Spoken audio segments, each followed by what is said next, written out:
I make a start? Hello. First of all, thank you very much for attending this afternoon. We've obviously got our facilitators here this afternoon, Gareth, KD, Ollie and Steve, who are going to be facilitating in the afternoon. I'm going to be doing a presentation a little bit later, so I'm not going to say anything really now apart from just to introduce Steve. Okay. On the table, there's a kind of a route map of what we're trying to do today. If I could just very briefly just take you through that, is that possible? Essentially, what this session's about is about giving you a chance to see KPC whole. I guess a lot of you will know not about KPC, some will know a little. And those who know a lot about it, maybe it's a slice of what the organisation does. So it's a chance for Paula to give you a snapshot of where we come from, what the current challenges are, and what their ideas are for the future. It's a chance, we're going to then break into groups for you to think about questions that you may want to ask Paula and Alison. And then, we're then going to go back into groups. It's all very well having a good project presented to you, but really so what? Where does this fit with your world, with your key priorities?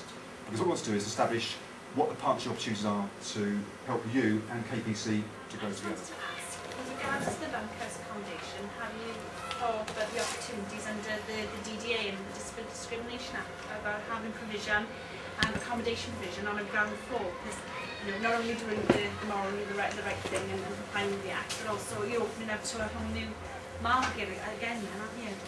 I mean, to be honest with you, the initial work that we've had done in some outline sketches for what could be additional is not drilled down to detail.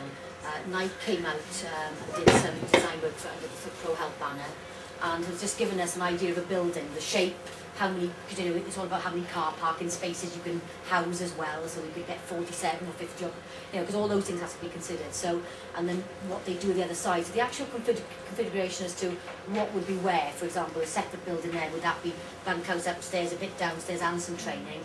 None of that has actually been drilled to any detail.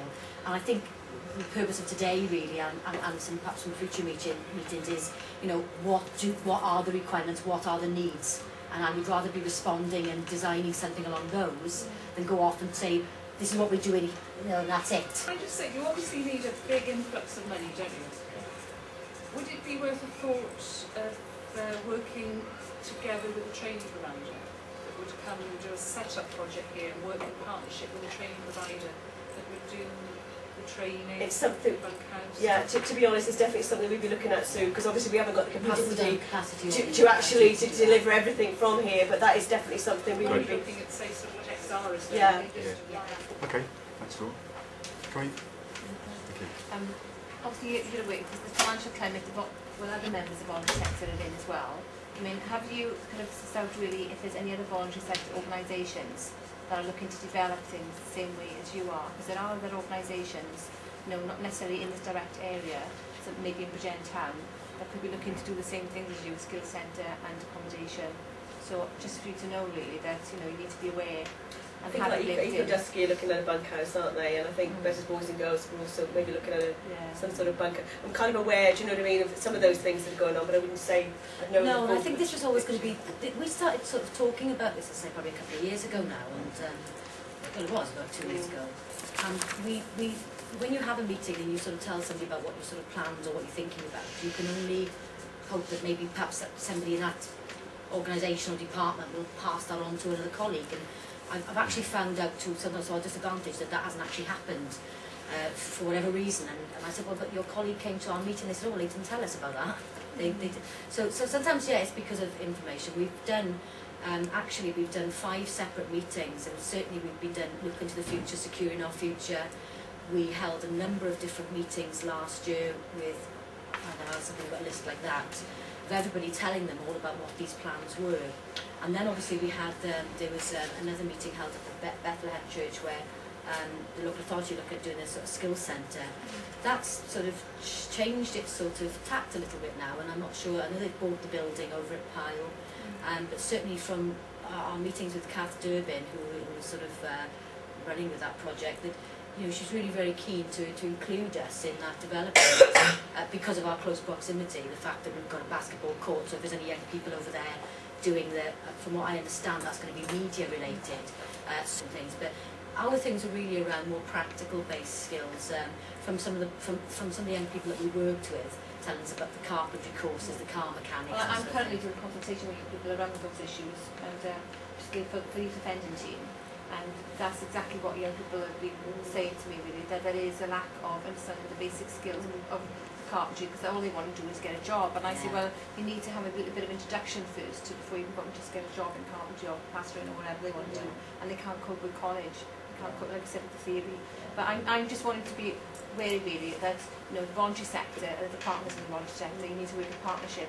I don't want the other voluntary sector members now to sort of say, oh, we didn't know KPC was doing that, and now they're going to step on our toes, they're going to take away something that we are providing, and because I've seen you've got a lot of people here on board with supporting KPC, but I just don't want to get the back of the I've tried to sort of through this, the skills centres meeting, it's always been quite clear that we were already hoping to do something along that lines, even from the initial, when they did the initial, they did their own feasibility study last August, do you know what I mean? They sort of really come to light then. And I think through the zone meetings and everything, we do get a chance to share, well, within this area anyway. Just to back on to what Andrew was saying then, I don't know if you're aware, it should be brought up on the table, that the old Ogmore by Sea Outdoor Pursuit Centre, they've just revamped and been brought up by a leisure company with a large bunkhouse. A lot of activities on offer. Obviously that's quite close. Yeah, I wasn't aware of that then. Which is a massive centre. That's actually been taken over From the 1st of March.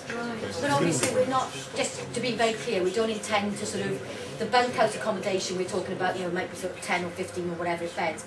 We've already made the link with Adventures, who already have a customer base that have a need. So we weren't sort of trying to, and I know that Ogmore's further down, but that's a great point just to mention, but we just sort of considered our own little part of the, we know that students from universities, for example, geography degree students come down and study the coastline around the Cork.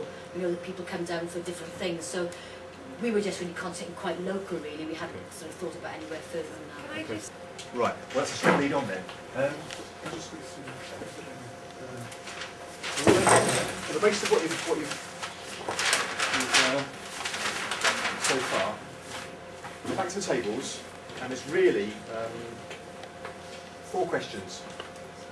Where does KPC fit with your world, with your priorities, and what value can it add to the work that you are doing and the targets you need to meet? Ken's point, what do you think KPC's USPs are, and how can it help you do your job? I'd like to look at that with some thoughts on one flip chart. And the second one is, we've started on the touching it already. What should KPC continue to do, stop doing, and start doing? What do you think KPC should be doing more of, stop doing, and start doing? I think KPC should be doing more of actually what it's doing, because obviously I can only talk in terms of the peripheral unit, but it provides a base for us, which the pupils don't look upon as a school. Sure. And through a means by which they're then educated, I can use the stepping stone onto college, onto a job, an apprenticeship, or whatever. So in terms of what they should be doing, it's more of the same. Yeah, I think they're an excellent job. Okay. So, new things? Anything that you think? In terms of new things, we can look at developments such as, at this present moment in Bridgend, I don't think there's enough provision for, just one example, pregnant schoolgirls. Yeah, now, sure. if you could set up something at a base like this, which again, the girls, many of them going into a school feel a little bit of a stigma, being pregnant, etc. Sure. If they come to a base such as KPC, with education, a couple of hours a day, with the right facilities, of course, then that would meet the needs far better. Yeah, okay. And what do you think the pupil referral unit and perhaps BCBC could be doing to help keep KPC along the way? I mean, in terms of the pupil referral unit helping KPC, then if you're talking about helping them financially, then it means sending an increased number of pupils here. Sure. That's dependent, unfortunately, on better facilities. At the moment, as Alison said, KPC is full. BCBC, I think you'd have to ask them for that one. Yeah, okay. I have my own opinions, I'm not sure they'd like it. Okay, well we won't recover that one. That's it, John, many thanks. No problem, thanks a lot. Cheers.